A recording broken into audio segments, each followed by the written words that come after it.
Now, let's stay on that efforts of the central bank through the monetary policy and the coordination with the fiscal authorities and the regulators from that arm.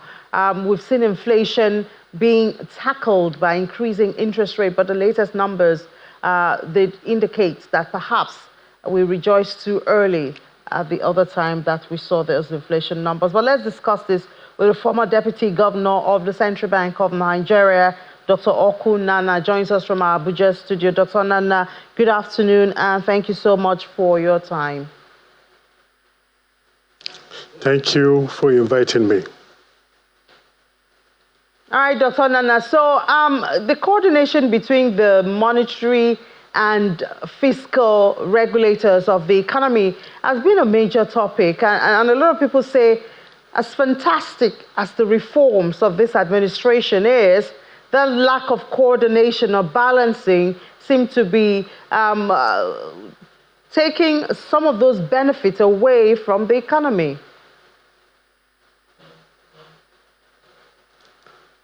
Well, I hear you loud and clear. I don't know why the public should be so much worried about coordination. Definitely, the monetary authorities and the fiscal authorities in our country are talking to each other. The conversation is not one-off. It is a continuous exercise. But we shouldn't expect a quick fix. It doesn't imply that if the monetary authority talks with the fiscal authority during lunch, then you expect inflation to come down before dinner. That's not the way it works. It's a continuous dialogue. Monetary policy implies the management of inflationary expectation by the public. What the central bank does in conjunction with what the fiscal authority do. So it's a continuous dialogue. And it's not a dialogue of the deaf. But we shouldn't expect a quick fix. I believe the monetary authority is always in touch with the fiscal authority. And this conversation begins in terms and how inflationary expectation is being managed. In Nigeria, this is a continuous exercise. But we shouldn't be carried away that there's a quick fix. Our inflation in Nigeria is driven essentially by structural and monetary phenomena. Structural in the sense that transportation logistics, with its implication on cost-push inflation, is here with us in a long while. It will not just go away overnight because there is a coordination between fiscal and monetary authority. All right, Dr. Nana, I guess the reason this comes up is when we see the continuous stance of the central bank tightening, the squeezing, liquidity out of the economy and all of that, and of course, the impact it has on the cost of funding for the real sector. And yet, it seems inflation is not responding.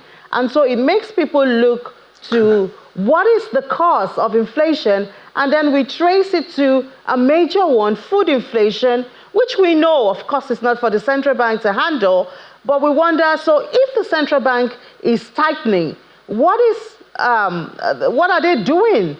The fiscal side, what are they doing about dealing with the problem of insecurity, for instance, which is a major threat to food supply and drives food inflation? It's a very good question you ask. Monetary authority manages inflationary expectation by using all the tools available to it. Increasing the monetary policy rate to the level it is now does not guarantee automatic slowdown on inflation. Inflation has been with us. The liquidity problem in the economy has been with us for some time. Yes, the central bank will tighten monetary policy rate. It will increase CRR. It will use all the tools at its disposal to squeeze out excess liquidity from the system. But we have to understand that our financial system is not too responsive. It's not very efficient. The currency outside the bank in Nigeria, as we speak, is humongous. The central bank can use open market operation, as it's using now, to withdraw as much liquidity from the system as possible. But is our financial market efficient, competitive to respond maximally to all the monetary policy tools that the CBN is using? My answer is no. Our financial system is essentially oligopolistic. It is not so efficient as we may like it to be, but we are getting there. But the fact of the matter is that there is a continuous dialogue between the monetary authority and the fiscal authority. But what we must fight against is what I call time-inconsistent fiscal policy and time-inconsistent monetary policy. Because inflation has been sticky and stubborn, does not imply that the coordination or the conversation between the monetary authority and the fiscal authority is not going on as expected. It is going on, but we should give it time. There is no quick fix. So Dr. Nana, how much time? I know that, yes, I know that Nigeria celebrated the first year of this administration led by President Bola Tinubu. And some people did bring up this issue of time. IMF, World Bank, international institutions are applauding the administration for the reforms, yet the people are feeling pinched and squeezed. And so we ask, how much time would it be when the administration is in its second year? We would say, yes, we should see the result. And if we don't see it, then we can say it's not working. Thank you again for that question. I enjoy and admire the impatience of the Nigerian public. If the truth must be said, an empirical study that we did when I was still working at the central bank, by the way, I left the central bank in 2020, some 4 years ago. The lag, the monetary policy lag, is about 3 months or more. If a central bank governor or the monetary policy committee put into motion a policy action today, we don't expect result tomorrow or the next tomorrow or a week today or a week next. It takes 3 months minimum for it to filter through the system. Remember, I said our financial market is not efficient. Monetary policy works with a lag. 3 quarters it takes for the policy to hold. If and only if our fiscal authorities don't counter it. Because if the central banks put into place an OMO operation to withdraw money from the system, and the fiscal authority is opening the tap, pumping money into the system, boy, then the central bank needs a very huge blanket to mop up the excess liquidity that the fiscal authority is pumping in. But to the best of my knowledge, I don't think the fiscal authority is doing that now. They are not. That is why we will encourage the fiscal authority to please remove their leg from the fiscal pedal. Don't pump in money into the system.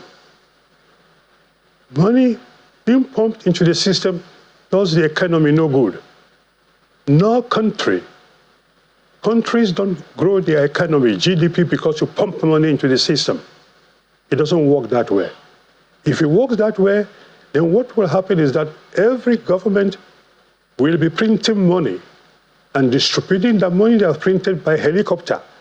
So the people, the citizens, can harvest that money and start spending. If you do that, you'll be stoking inflationary expectation. It doesn't work that way. So my plea is that we should be patient and see what the fiscal authority and the monetary authority are doing. With time, I believe the inflationary pressure we find ourselves in the economy today will peter off. And when it peters off, we will emerge in the era of stable economic growth, which is less inflationary. But at the moment, the liquidity in the system is still overwhelming.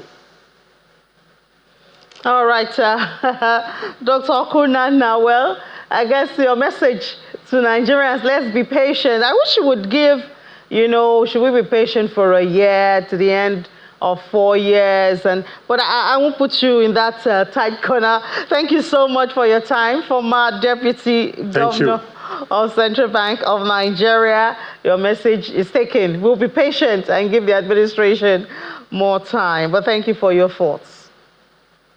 Thank you very much. Please let the Nigerian citizens realize that there is no quick fix. If there is a quick fix, then we won't be talking as we are talking now. All right, that's noted. Thank you. So Nigerians, Dr. Okunana says, please be patient, give the administration more time for the policies to take root and for the benefits to be felt. Anyway, let's take a break now. When we come back, we'll head to the market. It's still Business Incorporated right here on Channels Television.